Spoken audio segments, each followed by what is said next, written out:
In a world where death is the hunter, my friend, there is no time for regrets or doubts. There is only time for decisions. Does this path have a heart? If the answer is no, you will know it, and then you must choose another path. When a man finally realizes that he has taken a path without heart, the path is ready to kill him. We are men, and our lot in life is to learn and to be hurled into inconceivable new worlds. No matter how much you like to feel sorry for yourself, you have to change that. It doesn't jibe with the life of a warrior. Only if they remain totally detached can they have the energy to be free. Theirs is a particular type of detachment which is born not out of fear or indolence, but out of conviction. A man goes to knowledge as he goes to war, wide awake, with fear, with respect, and with absolute assurance. I would say that the best of us always comes out when we are against the wall, when we feel the sword dangling overhead. Man lives only to learn, and if he learns, it is because it is the nature of his lot, for good or bad. A warrior thinks of his death when things become unclear. The idea of death is the only thing that tempers our spirit. The self-confidence of a warrior is not the self-confidence of the average man. The average man seeks certainty in the eyes of the onlooker and calls that self-confidence. The warrior seeks impeccability in his own eyes and calls that humbleness. The average man is hooked to his fellow men, while the warrior is hooked only to infinity.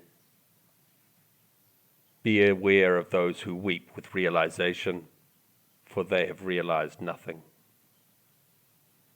When a man decides to do something, he must go all the way. But he must take responsibility for what he does. No matter what he does, he must know first why he is doing it. And then he must proceed with his actions without having doubts or remorse about them.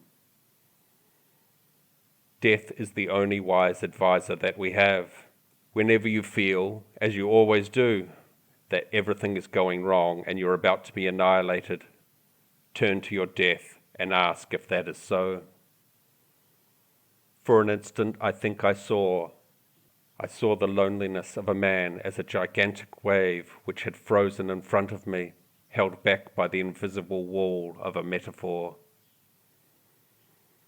Don Juan had always said to me that our great enemy is the fact that we never believe what is happening to us. To seek freedom is the only driving force I know. If one is to succeed in anything, the success must come gently, with a great deal of effort, but with no stress or obsession. You are here with me because you want to be here. You should have assumed full responsibility by now, so the idea that you are at the mercy of the wind would be inadmissible. Life in itself is sufficient, self-explanatory, and complete. Power rests on the kind of knowledge one holds. What is the sense of knowing things that are useless? Power rests on the kind of knowledge one holds. What is the sense of knowing things that are useless? The thing to do when you're impatient, he proceeded, is to turn to your left and ask advice from your death. An immense amount of pettiness is dropped if your death makes a gesture to you, or if you catch a glimpse of it, or if you just have the feeling that your companion is there watching you. Seek and see all the marvels around you. You will get tired of looking at yourself alone, and that fatigue will make you deaf and blind to everything else.